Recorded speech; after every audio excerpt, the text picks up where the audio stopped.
Galileo Galilei es considerado uno de los científicos más influyentes de la historia. Su trabajo revolucionó no solo la astronomía, sino también la forma en que entendemos el mundo físico. Defendió con firmeza el modelo heliocéntrico propuesto por Copérnico, según el cual el Sol y no la Tierra estaba en el centro del universo. Aquella teoría chocaba frontalmente con la visión geocéntrica dominante en la ciencia tradicional, y por extensión en la Iglesia Católica, que era entonces la institución al frente de la educación universitaria y del conocimiento en el mundo occidental. Sin embargo, lo que se conoce como su enfrentamiento con la Iglesia no fue tan directo ni tan claro como muchos lo han contado. En 1633, Galileo fue juzgado por la Inquisición, obligado a retractarse públicamente de sus teorías y condenado a pasar el resto de sus días en arresto domiciliario. Sin embargo, este relato tradicional comienza a tambalear cuando en 2018 se descubrió una carta escrita por Galileo a su discípulo Castelli. Una carta que puso en duda la imagen del científico valiente y recto, y que revela a un Galileo dispuesto a modificar la verdad para salvar su reputación ante las autoridades eclesiásticas. Una ventana que nos descubre los dilemas personales y las preocupaciones por las consecuencias que podían tener sus palabras. Os contamos esto y mucho más a continuación.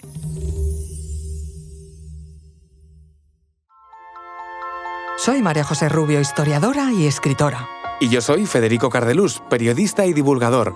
Y esto es Despierta tu curiosidad, un podcast diario sobre historias insólitas de National Geographic. Y recuerda, más curiosidades en el canal de National Geographic y en Disney+. La historia de Galileo y su relación con la Iglesia se desarrolla en un momento científico y religioso muy diferente al que conocemos hoy. Por entonces, en el siglo XVI, la Iglesia Católica tenía un control exhaustivo sobre la interpretación del universo, porque desde hacía siglos había estado al frente del conocimiento en el mundo occidental. De hecho, las universidades europeas más avanzadas eran instituciones eclesiásticas, y en ellas había debate científico real. Así, el modelo geocéntrico, según el cual la Tierra era el centro del universo, era una creencia defendida allí por la Iglesia y la filosofía emanada de ella, basada en gran parte en la interpretación de las Escrituras y en la asunción de los presupuestos científicos tradicionales. Durante siglos, la explicación formaba parte del conocimiento oficial que se enseñaba en todo el continente. Este sistema fue propuesto por Ptolomeo en el siglo II y sostenido durante siglos como la visión oficial del cosmos. Sin embargo, en 1543, Nicolás Copérnico introdujo una nueva teoría. Fue la teoría heliocéntrica, que ahora colocaba al Sol en el centro del universo. Aunque revolucionaria, nunca buscó un conflicto con la Iglesia. Copérnico consideraba que su modelo realmente solo servía para resolver cálculos astronómicos. El libro se publicó en 1543, el año de su muerte, tras décadas de trabajo y con cierta prudencia ante las implicaciones de su teoría. Sin embargo, aquí entró en juego Galileo Galilei, quien no compartió esa visión pacificadora. En 1610, tras sus observaciones astronómicas con el telescopio, Galileo descubrió evidencias que confirmaban el modelo heliocéntrico de Copérnico. Observó las lunas de Júpiter y las fases de Venus, y aunque aquellas observaciones no demostraban definitivamente el heliocentrismo, sí destruían el modelo geocéntrico tradicional. Todo apuntaba a que el Sol era el centro del sistema planetario, llamado a ser después el Sistema Solar, como defendía Copérnico. Galileo publicó sus hallazgos en Sidereus Nuncios, el mensajero celestial, un libro que revolucionó la astronomía y desafió abiertamente la visión geocéntrica de la ciencia antigua. Algunos miembros de la Iglesia se mostraron receptivos a sus ideas. De hecho, muchos astrónomos eran jesuitas, y en el Colegio Romano sus astrónomos confirmaron públicamente los descubrimientos de Galileo en 1611. Otros teólogos, sin embargo, vieron en las teorías de Galileo un desafío a la doctrina oficial que hacía al hombre y, por consecuencia, a la Tierra el centro de la creación divina. Al principio, Galileo fue recibido de forma relativamente cálida por la Iglesia. El punto álgido de su teoría llegó en 1611 cuando fue invitado a Roma, donde tuvo una audiencia con el Papa Paulo V. La Iglesia en aquel momento no mostró una oposición explícita a sus teorías, una demostración de que el debate no era simplemente una cuestión de fe contra ciencia, sino de interpretación y autoridad frente a los nuevos descubrimientos que Galileo pretendía mostrar. Sin embargo, las cosas comenzaron a cambiar cuando Galileo desafió abiertamente las enseñanzas de la Iglesia. Algunos de sus discípulos, como Castelli, comenzaron a divulgar la teoría heliocéntrica de manera abierta, lo que causó una alta indignación entre los nobles y la alta jerarquía religiosa. 4 años después, en 1615, y tras la creciente controversia, Galileo buscó mediar. Dio órdenes a través de una carta a su discípulo Castelli, en la que intentaba justificar la teoría heliocéntrica.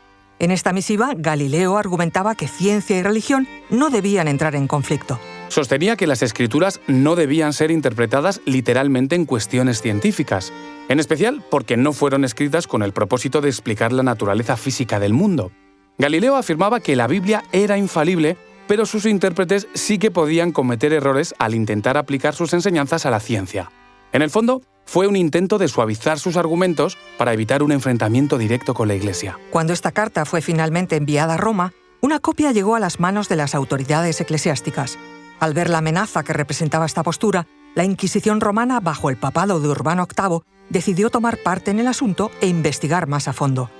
Un dato curioso es que Galileo era amigo personal de este papa, que había admirado siempre sus trabajos.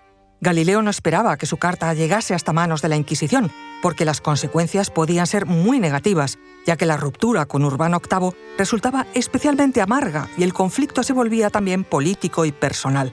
A partir de ese momento, el objetivo era reaccionar rápidamente para evitar problemas mayores. En primer lugar, le pidió a Castelli que le devolviera la carta original y en su lugar le entregó una versión modificada.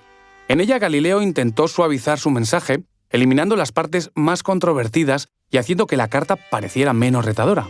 Aquí Galileo se presentaba como alguien que respetaba la autoridad de la Iglesia, pero que defendía una interpretación más flexible de las Escrituras. La segunda medida de Galileo fue intentar convencer a sus contactos en Roma de que la versión original de la carta fue alterada por sus enemigos.